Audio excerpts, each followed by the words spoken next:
Hey everybody, welcome to Sama, Seattle Circuit Music and Art. I'm Derek Mazzoni. Great to have you here. It's a special edition of Sama where we're going to be speaking to somebody who plays an important role in making sure that global music, global sacred music, all types of music within this space has an opportunity to be heard and seen. I'm talking about Chris Eckman, co-founder of Glitterbeat Records. We're in Seattle, obviously, and Chris was here in Seattle till 2002 when he moved to Slovenia.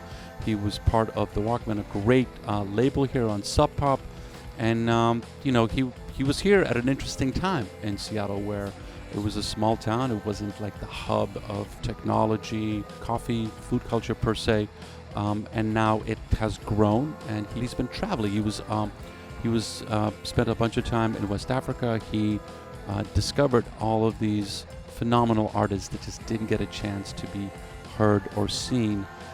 Now there are less gatekeepers, and a lot more of these artists have an opportunity to share their work, but we're dealing with a situation where there's more than ever before. So curation plays a more important part than ever. He's a fascinating person. He's a producer, musician, does soundtracks.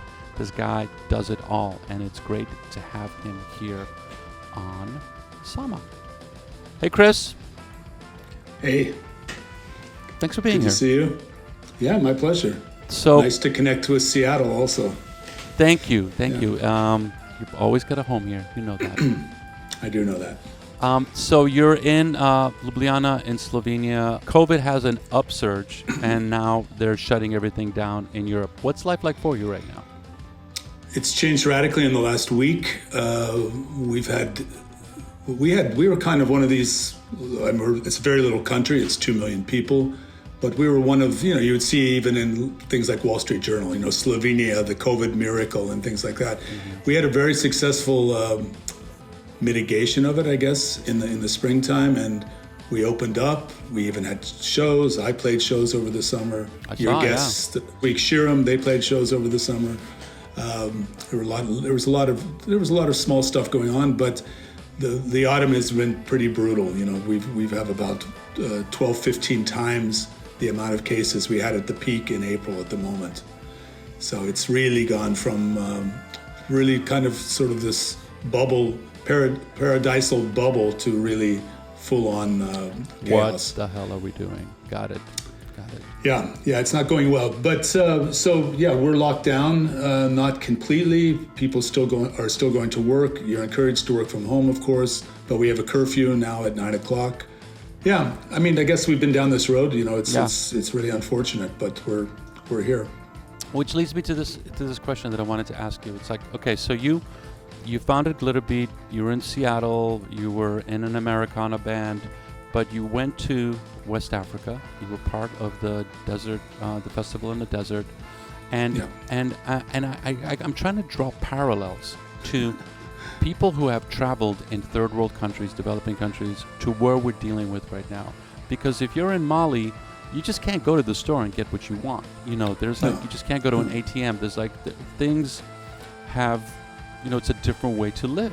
Yes. As human beings, we survive, and sometimes we thrive in difficult situations. And if you look at artists, if you look at people in places such as Mali as an example, they can deal with turmoil. For a long time, Mali was this wonderful, calm country surrounded by conflict. Now, of course, it's in the middle of conflict, but the people there are still, they're hopeful. They're still working, and they're using technology in a really interesting way, where it's like, everybody gets a cheap Chinese phone and they're able to send stuff via WhatsApp.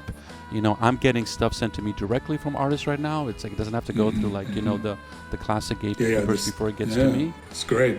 No, I think you do experience that. I spent months in West Africa over a period of years, and it does make you reconsider a lot of things, when you see that. But one thing that comes out of it is I always, even in the darkest times, there was a sense of resilience and hope, as you pointed out. And I think that's it's hope there is. It's not a luxury, it's a necessity, because the situation is so stacked against you that you really have to find, this motivation somewhere. And I remember Damon Albarn from Blur. He said something I thought was pretty prophetic many years ago, and it becomes even more so now. He said on his first trip to Bamako, he at first, felt like, you see street vendors and people literally living on the street, maybe not sleeping there, but they're there all day long, well into the evening, well into the night. People, really hustling, very desperate situations. Mm-hmm. And then you see brand new, like BP gasoline stations right next to them. And he said he couldn't decide at first if he was looking at the future or the past, but he said in the end, he concluded that he was looking at the future of the West. Yeah. That this was not, that they were not so much going to transform in these countries to the point that they were like us, that we were probably more going to devolve into a situation that was more similar. Yeah. Maybe not as radical. It will take more time, but I don't think it's a dilettantish view of it. We see, in some ways we see this panning out at the moment. Yeah. We were very ill-equipped to deal with this. I remember I was in Bamako when they had a brief scare about Ebola, and how they mobilized, it was unbelievable. They had these hand sanitizers at bars. That was the first time I ever experienced that. They had temperature thermometers, these ones you walk into at the airports. This all happened in about 48, 72 hours. There was no big, political discussion on, what is this a public health crisis or not? It's just boom, let's do it. Yeah. I think we have a lot to learn from places where, they have faced these kind of situations far longer than we have. I totally agree. We could talk about this forever, but I want to get a little more information about you because we're here talking to you. Okay. Tell me, what got you into music? What was the thing? I got into music really young. I guess it was Beatles records. Classic. Late. I'm 60 years old, so this was, let's say, 68, 69. I was already listening to music.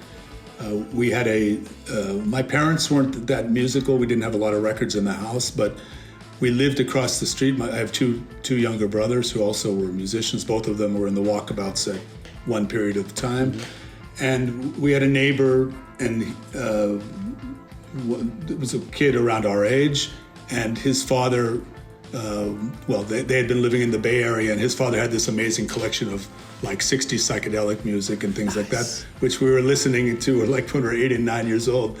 And his son is Mike Wilton, and Mike Wilton is the guitarist in Queensryche, this band from Bellevue. So it's it's kind of a very bizarre thing. But yeah, we learned about music from Mike Wilton, from Queensryche's father. Basically. That is an amazing story. Oh my God, that is cool. And if everybody watching and listening, Queensryche was a legendary metal band, still is going strong. Based in, started in Bellevue, Washington, not even Seattle. Bellevue, Washington. That's where we lived also. We lived across the street. That's awesome. That's a great story. Yeah. From Bellevue to Glitterbeat, my friend. You have a documentary. That's a journey. One thing I was thinking about before this interview today, just sort of thinking about Glitterbeat and what we're doing there. One of the things I really saw when I finally got myself to West Africa and saw the role that music played in a community, this sense that music is not over there. Music is, really embedded in everyday life. It's not just for rituals. It's not just for marriages. It's just everywhere. It's such an important, the way the griot culture works as a, let's say almost a reporting system, a newspaper, a journal, a podcast, if you will, musical podcast. It's just so integrated. And, I think my taste of that from the Seattle music scene was pretty profound. And I think I carried that with me. It did feel like that. It didn't feel like this Malian griot culture, but it felt like music was very, very important. And not important because the outside world cared about us. It was important to us. It was important to each other. It was important to our friends. It was important to ourselves. And I don't know. I was always disappointed sometimes when I came to certain communities and saw that it wasn't like that. Yeah. And then I even realized how even much more of a magical thing it was to have experienced that.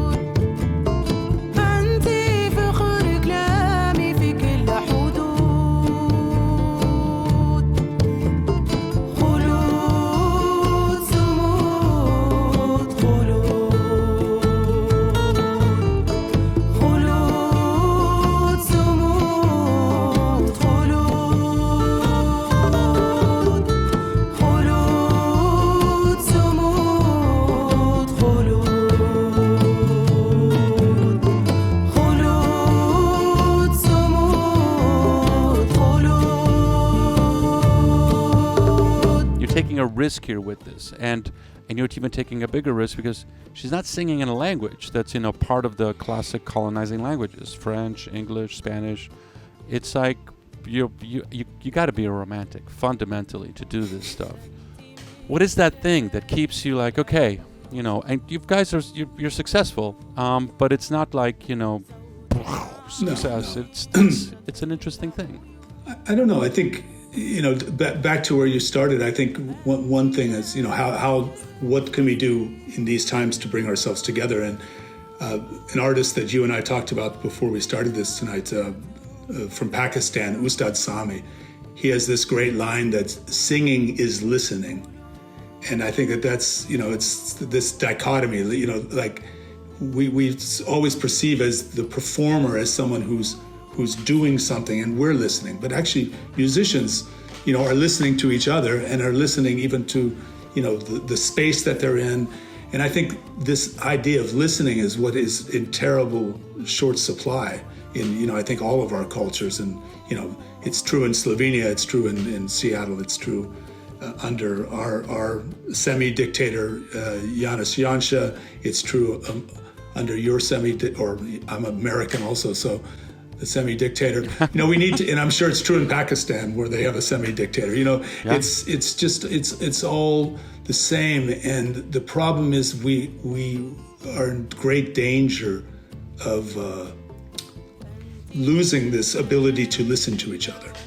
And I think, an activity like music, especially immersive music, that gives us a space to connect, it's not just telling us what to think all the time,